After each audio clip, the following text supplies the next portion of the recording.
एक मुक्तक मैं जरूर सुनाता हूँ, जैसे आकाशवाणी की सिग्नेचर ट्यून होती है, वहीं से शुरू करता हूँ कि दर्द खुद झेल के खुशियों की फसल देते हैं, दर्द खुद झेल के खुशियों की फसल देते हैं, जिनमें खतरे हो उन्हीं राहों पे चल देते हैं, जिनमें खतरे हो उन्हीं राहों पे चल देते हैं, और जिनकी सोचों में है औरों की भलाई हर पल, जिनकी सोचों में है औरों की भलाई हर पल, ऐसे कुछ लोग ही दुनिया को बदल देते हैं।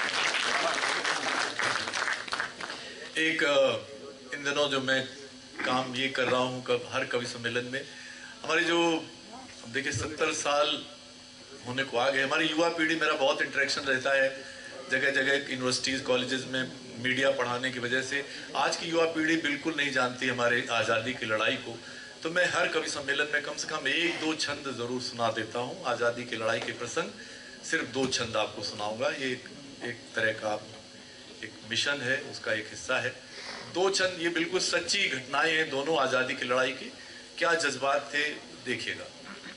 पहला छंद ये है कि पतिव्रता पत्नी भी साथ चली, पति ने तिरंगा फहराने को कदम जो निकाला था, कि पतिव्रता पत्नी भी साथ चली, पति ने तिरंगा फहराने को कदम जो निकाला था, फहराते ही तिरंगा ब्रिटिश सिपाहियों ने पति का शरीर गोलियों से भून डाला था, और पति की लहू लुहान देह लड़खड़ाई जब हाथ से तिरंगा बस गिरने ही वाला था, पति की लहू लुहान देह लड़खड़ाई जब हाथ से तिरंगा बस गिरने ही वाला था, देशभक्ति कितनी महान थी पतिव्रता की, देशभक्ति कितनी महान थी पतिव्रता की, पति से भी पहले तिरंगे को संभाला।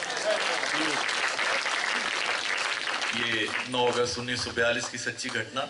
एक घटना और, समय बिल्कुल सीमित है, इसमें ये होता है कि हमारे 66 यानी 66 नामधारी सिखों को तोपों से बांध के उड़ा दिया जाता है, ब्रिटिश फौज ने उड़ा दिया।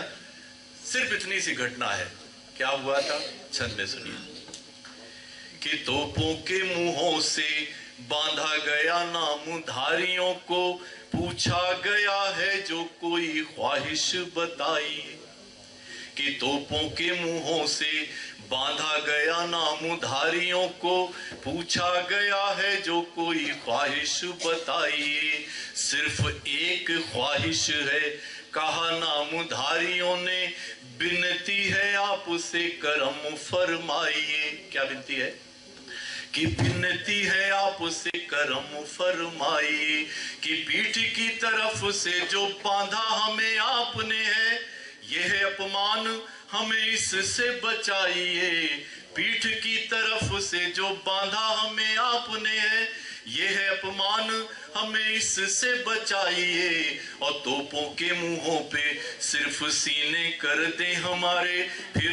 हमें बेहिचक तोपों से उड़ाई। बहुत बहुत शुक्रिया। और गजल तक आना है, 2-4 दोहे आपको सुना देता हूँ अलग अलग रंग के। माहौल भी बहुत गंभीर हो गया। पहला दोहा ये है, एक मॉडर्न दोहा सुनिए, कि खतरे पर मत ध्यान दे, सेल्फी पर दे ध्यान, कि खतरे पर मत ध्यान दे, सेल्फी पर दे ध्यान, अजर अमर है आत्मा, निकल जान दे जान। और एक आधुनिक दुआ ये भी कि 4 लोग परिवार के बैठे तो हैं साथ, कि 4 लोग परिवार के बैठे तो हैं साथ, किंतु मोबाइल में गड़े चेहरे आंखें हाथ। और नई नई चीजें, नई नई विडंबनाएं लाती हैं कि पोस्ट फेसबुक पर लिखी सोचूं दे दूं जान, कि पोस्ट लिखी हूं अति दुखी सोचूं दे दूं जान, 200 लाइक आ गए, बंदा है हैरान। अलग अलग रंग के दोहे।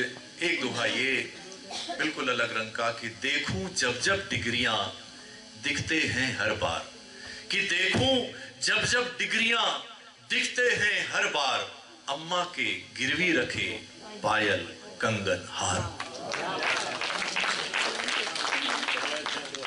और एक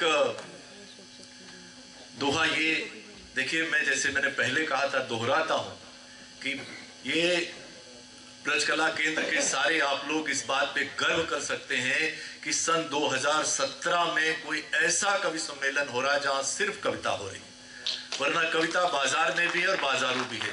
दोहा सुनिएगा कि फन के सौदे खूब कर लेकिन रख एहसास, कि फन के सौदे खूब कर लेकिन रख एहसास, अलग तकाजे पेट के अलग रूह की प्यास। बहुत सारे दोहे, अंतिम दोहा पढ़ता हूं और आपकी चेतना को आवाज देता हूं कि मूरत भी उस वक्त ही बन पाती भगवान, कि मूरत भी उस वक्त ही बन पाती भगवान, प्राण प्रतिष्ठा जब करें उसमें कुछ इंसान। और ये गजल सिर्फ सुनाऊंगा, उससे पहले 2-4 शेर वैसे ही सुन ले। और खास जो एक मतलब ये है कि सड़क चलते मुसाफिर को भी जब पानी पिलाते थे, सड़क चलते मुसाफिर को भी जब पानी पिलाते थे, हमारे गांव वाले साथ में मीठा खिलाते थे। और एक मतलब ये कि भरी लहरों में बेशक मस्तियां भी बिजलियां भी हैं, भरी लहरों में बेशक मस्तियां भी बिजलियां भी हैं, समंदर से कहो उसके किनारे बस्तियां भी हैं। और एक मतलब एक शेर यूं कि खुदकुशी सोची तो सब दर्द रो के कहने लगे, कि खुदकुशी सोची तो सब दर्द रो के कहने लगे, तुम्हारे बाद मेरा है ही कौन दुनिया में। और एक शेर ये कि नहीं ये वक्त कि उलझे चराग आपस में, नहीं ये वक्त कि उलझे चराग आपस में, हमारी साझा लड़ाई तो तीरगी से है, कि हमारी साझा लड़ाई तो तीरगी से है। और जो युवा मित्र हैं उनके लिए खासतौर पर अंतिम शेरों में, खुले शेरों में से एक अंतिम शेर ये कि सिमटा तो एक तंग से घेरे में रह गया, सिमटा तो एक तंग से घेरे में रह गया, उड़ जाता तो आकाश की सीमा नहीं होती। बहुत बहुत शुक्रिया।